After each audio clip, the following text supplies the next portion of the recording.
Welcome to the Podcast Editing and Support Show. My name is Dave. Are you ready? Are you ready?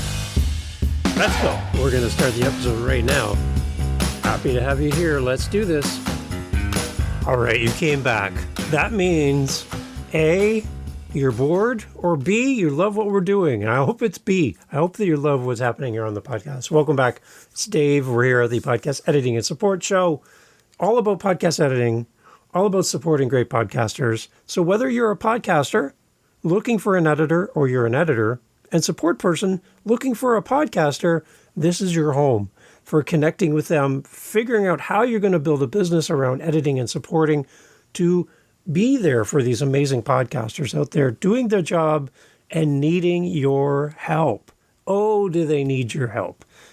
We could have more podcast editors and support people out there.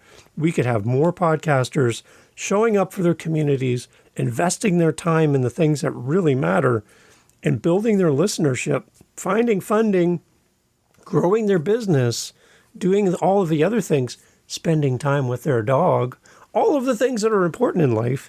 We could be the ones to create that space in their world by being the amazing editors and support people that we are, and by showing up. So you're in the right spot. If you want to grow a business of being a podcast editor and support person, you're welcome here. And if you're a podcaster, you're looking for somebody who does this kind of stuff, with hands in the air. That's what this show is all about, is building that communication between the two groups so that we can do podcasting better.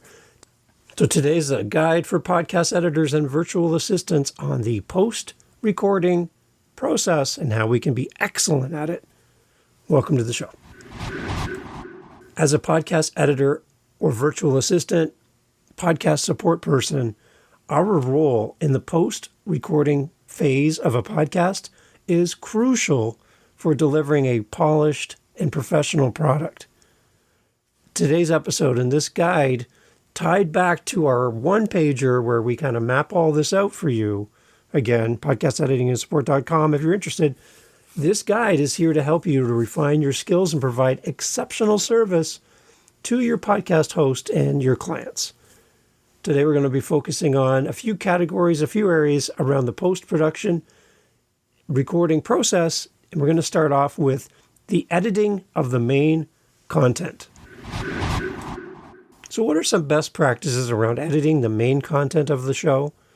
After everything's done, the podcaster's moved on to something else. Now the files land in our inbox, into our drive folder, and it's our turn to step up and make magic happen. What are some best practices for you as a podcast editor to develop a consistent workflow?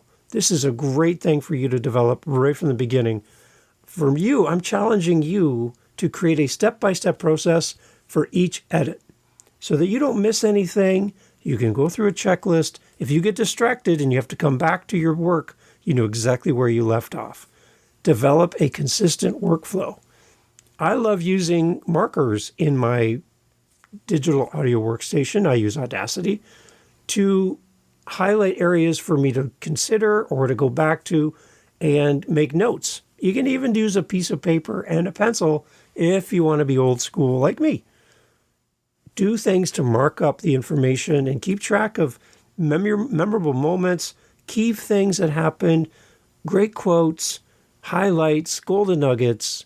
Make sure you make note of these things because they'll come back to serve you in the future. And do it while you're doing the edits. It really helps. Maintain a natural flow in your editing of the main content. For me, I always like to focus on editing out the mistakes, cutting back on some of the long pauses. If I have an interview with two voices, I want to make the question and the answer close together without a large break of silence while the guest was pondering. I try to make it make sense without it being too overly edited, where there's no pacing, there's no breaks, there's no silence. Some of these AI tools, as much as people love them, I can pick out an AI edited podcast in a heartbeat because everything is choppy, quick, feels unhuman, and gives me anxiety as a listener, put it that way. I just feel like nobody's taking a breath, and I feel like I'm holding my breath as a listener. For us as podcast editors, especially those who are not just using a tool that anybody can download and anybody can use. There's a science, there's a creative edge to a well-edited podcast, and you are the one to make that happen. Make sure there's a natural flow to the conversation and to the edits so that it feels good to the listener. No anxiety, no stress. And if you're thinking, well, it feels a little slow, just remember there are those people in the world, I am not one of these, who will listen at a faster speed anyway. So edit your podcast in a natural flow. And if somebody thinks it's too slow, they're just going to speed it up anyway. Although I don't do that. The other thing around your best practices in editing your main content, we say it often because it's important, but create templates. Develop your own project templates in your editing software. This is going to make you more efficient. It's going to make you have all of the assets in one location. We talk about it often. It's very important. I would create a template for every one of your podcasts that you do for your clients and have everything you need, and then delete what you don't use. And that's your hosting for all of your episodes, just by doing that. Create templates. Some advanced techniques that we can use around editing our main content, what are they? There are so many tools, and the time I'm recording this, probably 100 more came out. That's how fast these things are coming out into the space. And don't be too enamored by all of these. You don't need to try everything. Find something that works for you, and keep your ear open because, there's other things happening, but settle in on what works for you. Vocal enhancement's really important. Use EQ and compression to improve the quality of the voices in the podcast. As well, any noise reduction, you can employ noise reduction plugins, or just use the generic tools that are built right in, the standard ones, to remove background noises. I find that harsh breaths, really strong breaths in between words, even if you can make them smaller, minimize them without removing them completely, is helpful for the audience. There are some listeners who are actually triggered by mouth clicks. They're triggered by odd noises. It's something that's really irritating and grating for them. So keep that in mind. The whole idea of, I just edit and post it as it is not serving your audience. So please do things to reduce those noises and those things that are more abrasive to your audience so they'll listen longer. And again, one of my favorite words in podcasting as an editor is pacing. Using time stretching to subtly adjust pacing without altering pitch. I love just the idea of how the podcast sounds from beginning to end, and just the natural pace of conversation, which reflects how you and I would talk to each other in person. That should come out in your podcast. Now, how do we guide our client through the post-recording process? Here's a few thoughts. I want to remind you, you're not just here to remove an You're not just here to remove an You're also here to do things like provide feedback to your podcast host on the quality of the recording and suggest improvements for the next episode. 1% better from episode to episode is going to make the podcast so much better down the road. Discuss their preferences for editing. Find out if your host wants minimal editing, heavy editing, if they want some kind of elements behind the scenes that make the podcast sound different, some gentle sound effects, a little running water while they're walking through the forest. There's little things we can add subtly behind the voices of our podcaster to enhance the quality of what's happening on the podcast. So ask your podcast. Ask your host, what are you looking for? Minimal, heavy editing, or somewhere in between, and understand your role. As well, you as a podcast editor and support person, you can help educate them on the impact of good recording practices on the overall editing process. You can help your podcaster save money by doing the podcast recording the right way the first time to reduce the amount of retakes, re-recordings, touch-ups, fixes by simply doing a better job at the beginning, and you can help coach them in that. Beyond the ums and ahs, we're here to make the best podcast episode ever for our listeners. What else can we do as podcasters in the post-recording after everything's done? What can we do to support them?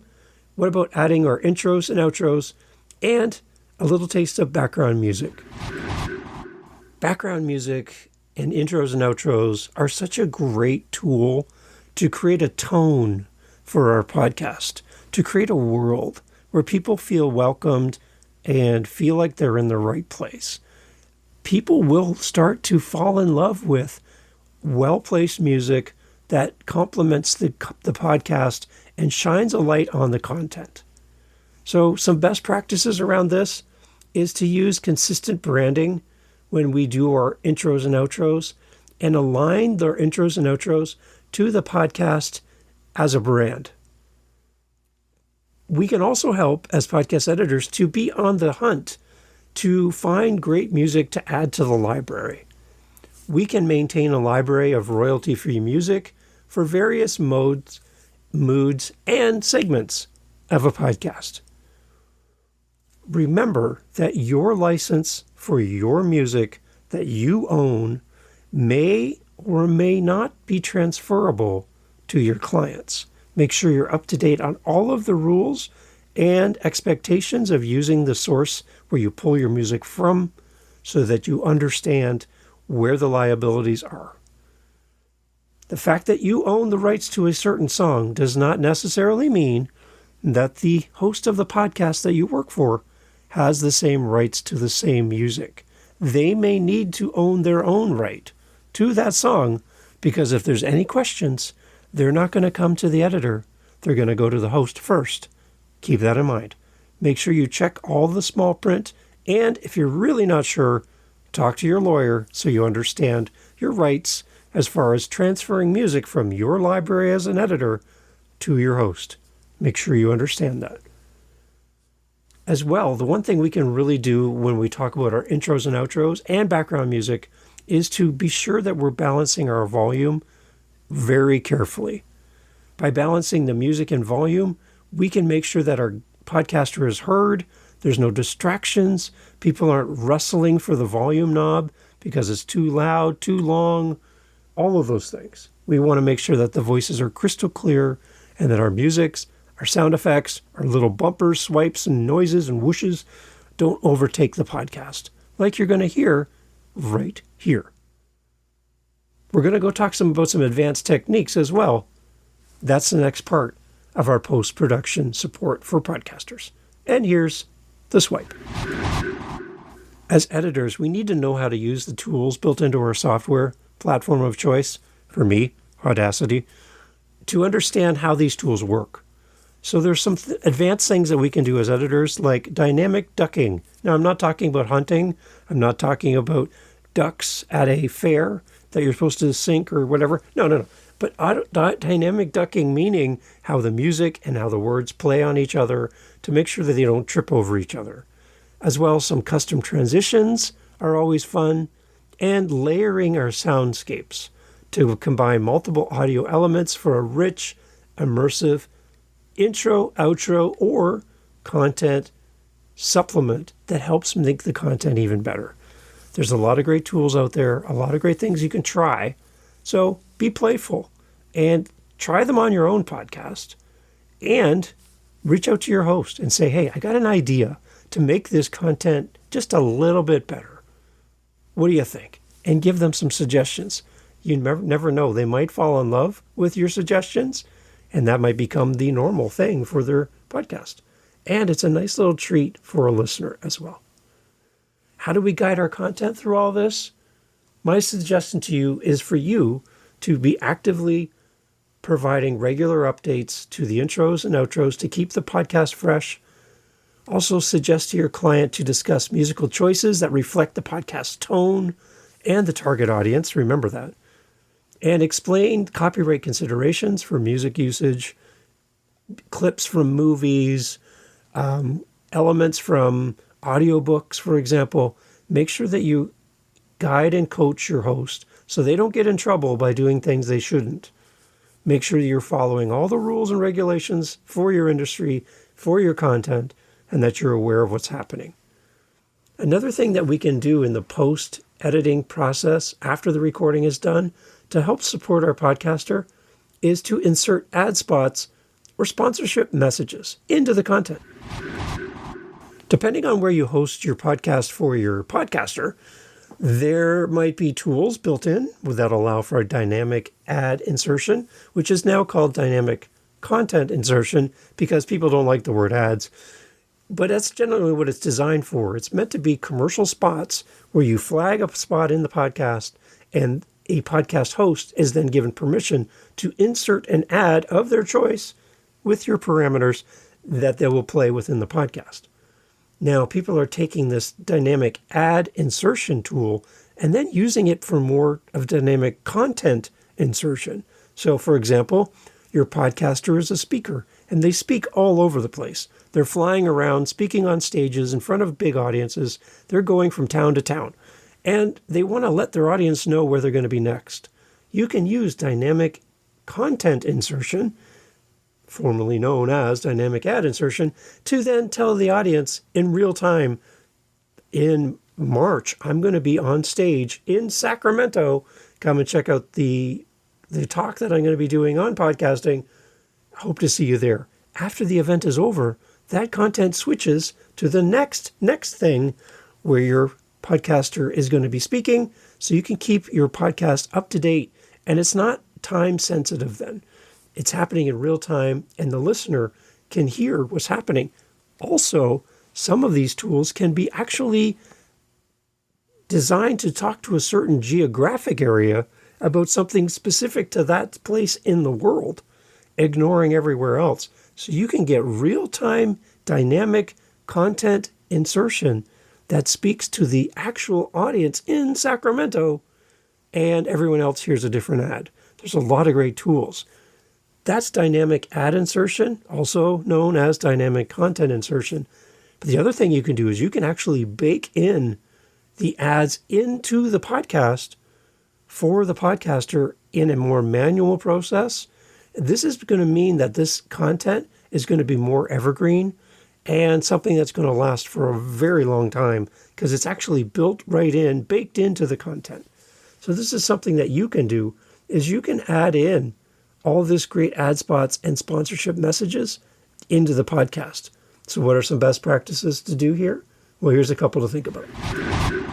When we manually put into the podcast these ad breaks, we can be more discerning, more creative about how we do this so that it doesn't disturb the audience as much or be as jarring as some of those dynamic ad insertion points that we talked about earlier. You can finesse the content and find logical places where to place the ads and do some creative things like, for example, if I ask a question of my guest and then I'm going to do the ad insertion, why not then repeat the question after the ad so that we don't lose context of what the question was before we were disrupted by an ad for tires or a new mattress. Repeat the question after the ad so that we have the context and we go right back into the content. That's a nice little trick to do, something to consider, so that your audience, again, has a better listening experience. You're not going to get that with dynamic ad insertion as of right now, so you can do something better manually for your podcaster if it's an evergreen thing that they want included into the content. So think of how you can do that in a better way for your podcaster. The other part we can do as far as some best practices around inserting ad spots, sponsorship messages, is around the consistency of where we're placing the ads. Develop more of a consistent structure for your ad placement across all the episodes. Again, this is going to be happening. We can do it manually, episode to episode, or dynamically for the entire catalog, all the way back to the beginning. We can find those insertion points. But for us, when we do it manually, maybe we record, like I've talked about, in segments so that we know we have a clear segment where an ad could be easily placed without disrupting the content. It's not mid-sentence. It's not midway through a question. It has logical breaks in segments that we use for our podcast. Maybe that's a better spot to place an ad. We can make those suggestions as podcast editors and support people. As well, a best practice around ad spots and sponsorship messages goes to the version control, where we can create versions with and without ads, which then we can use on different platforms. If the podcaster wants to have an ad-free version of their podcast, then we can easily do that because we have these created in segments with and without ads. That's a huge bonus to a podcaster if they want to do something like a Patreon or a Buy Me a Coffee, where you can have a different version of content that is available to supporters. So think about that as another alternative to just being an and editor. There's much more that you can be than just that. Some advanced techniques around this would be to use those dynamic ad insertion points by preparing your episodes for that dynamic ad insertion, if it's available through your hosting site. Those custom transitions are really important. The other thing that I think really works for ad placement, and I know that ad companies, people that are looking to buy ads in podcasting, love when the host talks about the product in a natural way that doesn't feel like a commercial, but feels like it's part of the content. These are host-read, pre-recorded things that are happening that you can put into the content in the voice of the host. And what's nice is you can actually have it to sound like the podcast, not sound like it was recorded somewhere else and then just jammed into the conversation. Host-read are one of the most favorite things that sponsors like to use because it feels more organic, more natural, and people trust the host. So when the host gets on and talks about a product they love and they're recommending, it feels better than something that's an ad from an external source. So you can add those in, and that makes for a better podcast experience. And maybe for a smaller podcast, that's a great way to have that content in there for an evergreen period of time instead of a short-term buy where the ad will be there for a few episodes and then disappears. So you can be an advancement for the podcaster by offering this alternative to dynamic insertion of ads by helping them create evergreen ads by how you edit the show. What do we do for guiding our client around the ad insertion and ad spots and sponsorship? You can guide your client by advising them on optimal ad placement locations within the episodes. Again, they might not be thinking about, oh, this might be the perfect place to place an ad. You can be the one to do that. As well, you can suggest some strategies for more natural ad integration, maybe having the host read an ad themselves, and how that can fit into the content. As well, you can provide templates for the host to read around the ads to ensure there's consistency and it sounds like it's in the voice of the host. You can definitely guide them in that way.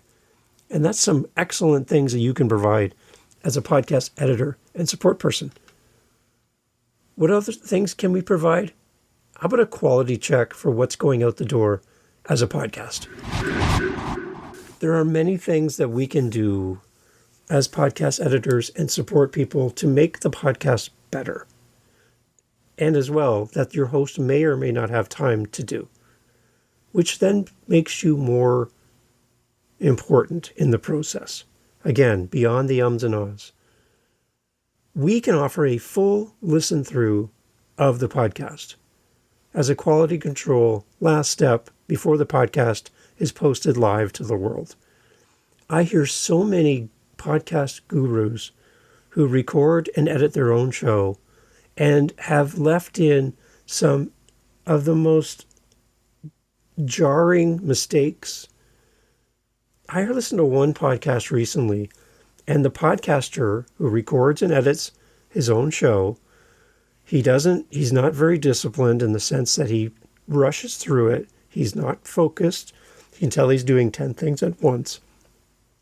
And he recorded a commercial, which he keeps playing, and I don't know why he's not caught on to this, where he's talking about where he's going to be next as a speaker.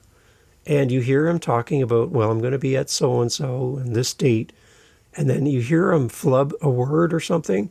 And then he goes, oh, this is terrible. What is wrong with me? And then there's this big break. And then you hear him do it again. Like the same thing twice. But he didn't delete the first mistake and his disdain for his own recording screw-ups. And he kept it all in. And it's the most weird feeling, like you're like, what just happened here? So you, as a podcaster, can be the last point of reference in quality control by listening through to the podcast. You can also give a technical review of the podcast. You can check to make sure that there's consistent audio levels. The guest isn't really super loud and the host is super quiet. You can be the one to give a technical overview of the episode to make sure things are smooth and all the transitions work. As well, you can be a content review for your podcaster to ensure that all the required segments are present, nothing was forgotten, nothing was missed, something wasn't duplicated by accident. As well, we can be a metadata check for the podcast, verifying that the episode title, description, show notes, and all the accurate information are complete. We can be the one behind the scenes making sure everything works properly so that when the podcast goes to the hosting sites, nothing is rejected, nothing is in the wrong format, nothing is broken, so that our podcast listeners and our podcaster can have great success. Some advanced quality controls around this would be the loudness normalization. Now think about this. This podcast that you're putting out for your podcaster is going to be played next to other podcasts. And if everyone kind of agrees what an average volume setting would be, so that all of the podcasts on Apple and all of the podcasts on Spotify are basically in the same range for audio levels, will make it consistent for listeners. You don't want your show to be like screaming loud and someone else's show to be so quiet you can't hear what they're saying.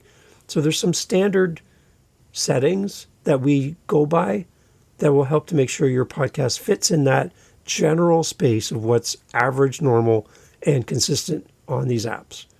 We need to ensure that our episode meets the industry standard of loudness levels, and that's an example of -16 LUFS for podcast. So that is simply a number that we all try to shoot for. You can set it in your digital audio workstation so that everything you send out as an MP3 is set to that level. It's a one-time setup. That means everything's the same, and that will really help you as well. You can always listen to your recorded episode, your edited episode, next to another big show to see if you're in the same range as they are. So that's one thing you can set up. If you have questions about that, reach out to me. I'll walk through with you. It's easier to do in person on Zoom than over an audio podcast. As well, we can balance out anything in stereo. When I work at my job, I work a night job, and I'm listening usually with one earbud in and one ear I don't have an earbud in. So if you do anything weird with your stereo balancing, meaning you put something in the left ear and something else in the right ear, if I'm only wearing one earbud, which a lot of people listen to podcasts in that way, I am missing everything in the earbud that I'm not wearing. I can't hear. So if you put guest A in my left ear and host in my right ear, all I'm hearing is the questions and I'm not hearing any answers. Just big silence because I don't have both earbuds in. You want to balance everything in the center as much as possible. If you want to play, you can also move a little bit of it into a different ear, but don't move it hard to the left, hard to the right. Try to be in the center or just off center. That's going to help your audience. A little trick too, if you have two voices that sound similar, two male voices, two female voices, and it's kind of hard to tell who's who, what you can do, especially if you have separate tracks, is just slightly pan one of the voices to the left, slightly to the right, which if you do have two earbuds in, you're listening with earphones or earbuds, and you have both of them in, then you're going to feel a natural move in your ears as you listen, that one person is going to be a little bit more of left and one person is going to be a little bit more right, which is a great listening experience for an audience when the voices are very similar. Nice little trick to do. Think about trying that out and play with that. But please don't go hard left, all the way to the left, or all the way to the right, because you're going to cause some trouble for your listeners as they listen to the show. Keep that in mind. How do we guide our clients through all of this post-recording stuff? We need to establish a really good feedback loop for continuous improvement between podcast editor, podcast host. Also, you can provide a quality checklist for your clients who want to do a final review. Give them some outline of what to listen for. And offer guidance on industry standards and best practices, because you're going to stay up to date on these for podcast audio so that your podcaster knows what is the standard and how they have an understanding of whether the podcast is meeting the standard or falling below. Keep that in mind. The fifth part in all of this is adjusting the audio levels and removing mistakes. Some best practices around adjusting audio levels and removing mistakes comes down to consistent leveling, using audio compression, and limiting the listening volume so they're consistent from episode to episode. As well, that precision editing, using crossfades and editing for seamless removal of mistakes, breath control so that they don't sound like Darth Vader from Star Wars. You want to make sure that you're controlling the breath so they're not jarring for a listener. And some advanced techniques around this would be to use multi-band compression. So applying targeted compression to specific frequency ranges so that you remove a lot of the super highs and the super lows and you get right in there. And as well, using some tools to remove specific unwanted sounds. So a mouth click, a pen bouncing off a table, a cell phone reminder going off, as well as some automated leveling. You can use AI tools for this. There's a lot of different tools out there that can help you with this. I love to use Levelator. That's my tool. It's on my desktop. I use it for every episode, which again just levels out all the different components of the podcast to give it more of a consistent feel. That's one of my go-to tools. It's not AI generated. It's not on a website. It's right on my desktop. I use it every single episode. So use that automated leveling tool. So how do you guide your client, though, through this part as well? Educate on the importance of consistent audio levels for listener comfort. As well, provide tips for reducing common mistakes during recording. Help them with their ums and ahs. Help them to have a plan so they know what they're talking about next. Those ums and ahs tend to come when people don't know what's next. And their mind is working faster than their mouth. So we throw in these ums and ahs just so we can hold space while we're trying to get to our next thought. And then just explain the process of determining what constitutes a removable mistake versus what's just natural speech. Every and ah doesn't have to be removed. Every little hiccup, pause. You're going to hear things in my show where you're like, well, Dave probably could have taken that out. Yeah, I probably could, but I'm also a human being, and by no means am I perfect. So some of these things that I put in there, like the word so, which I say often, that's Dave. That's who I am. And I'm working on getting better, but you're hearing me in real time, learning and becoming better at who I am. So, there it is again. So don't worry about some of the humanity that's happening in your podcast. People come and they want to connect with a human being. They don't want to connect with an AI robot. They're trying to connect with you. So keep everything as natural as possible. What's some additional considerations for editors and VAs? Use efficiency tools. Make sure you're aware of things out there, things that can help your podcaster. Make sure you're backupping and archiving your stuff. You're always learning. Your client communication is crystal clear, and you're delivering on the preparation for the podcast. Be familiar with all the various podcast hosting platforms and be sure that you understand all the different file formats like WAV files, MP3s, MP4s. You know what you're talking about. So when your podcaster comes with questions, you have answers. And if you don't know the answer, you're going to get the answer. And make sure you learn in the process. Don't just go to Google and find and do a search, but understand why you don't know the answer to that question so you can answer it properly in the future. By mastering all of these post-recording techniques and considerations, you're going to be able to deliver more consistent, high-quality podcasts that meet or exceed your clients' expectations, and your expertise in these areas will not only enhance the final product, but will also streamline the production process, making you an invaluable asset to your podcast host clients.